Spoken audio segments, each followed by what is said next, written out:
नमस्कार मित्रांनो, वचन दिले तुम्हाला या मालिकेच्या येणाऱ्या काही भागांमध्ये आपल्याला जबरदस्त असा ट्विस्ट पाहायला मिळणार आहे।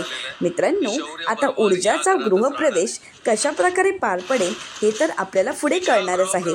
तत्पूर्वी आजच्या भागामध्ये नक्की काय घडलं हे आपण पाहूयात।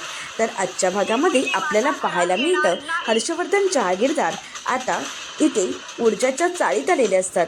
ते शौर्यला घेऊन जाण्यासाठी आलेले असतात, पण आता शौर्य आपल्या मतावर ठाम असतो आणि तो म्हणू लागतो की आता मी ऊर्जासोबत लग्न केलं आहे, त्यामुळे जिथे ऊर्जा तिथेच शौर्य असणार। आणि त्यामुळे शेवटी हर्षवर्धन यांचा नाईलाज होतो आणि ते म्हणू लागतात, ठीक आहे, जर तुला मिळवण्यासाठी मला एखादी गोष्ट आता नाईलाजाने स्वीकारावी लागत असेल तर मी स्वीकारायला तयार आहे। शौर्य, मी तुला घरी घेऊन जाण्यासाठी आलो आहे आणि तुझी जर हीच अट असेल तर तुझं लग्न मला मान्य आहे। आता हे ऐकून शौर्याला धक्काच बसतो। शौर्य म्हणतो, काय म्हणजे डॅड, तुम्ही माझं लग्न ॲक्सेप्ट केलं आहे? तर हर्षवर्धन म्हणू लागतात की हो, मी तुझं लग्न मान्य केलं आहे, कारण माझा मुलगा मला हवा आहे।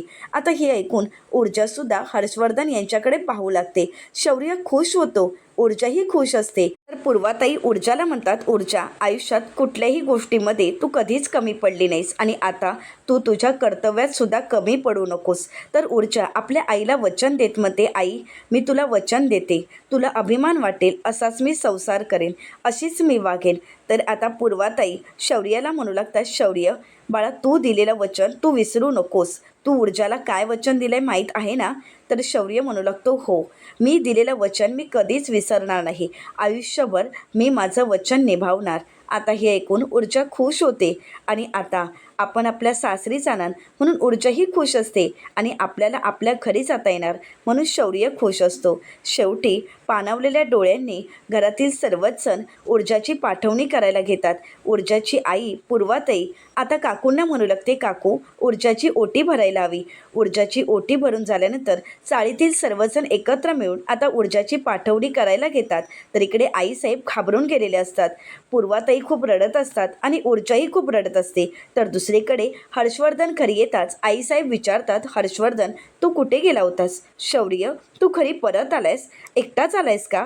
ऊर्जा कुठे आहे? तर येणाऱ्या पुढील भागामध्ये आपल्याला पाहायला मिळतं जहागीरदारांच्या घरी आता ऊर्जाची एंट्री झालेली असते, परंतु विजयाताई त्या ठिकाणी येतात आणि म्हणू लागतात, ही मुलगी इथे काय करते?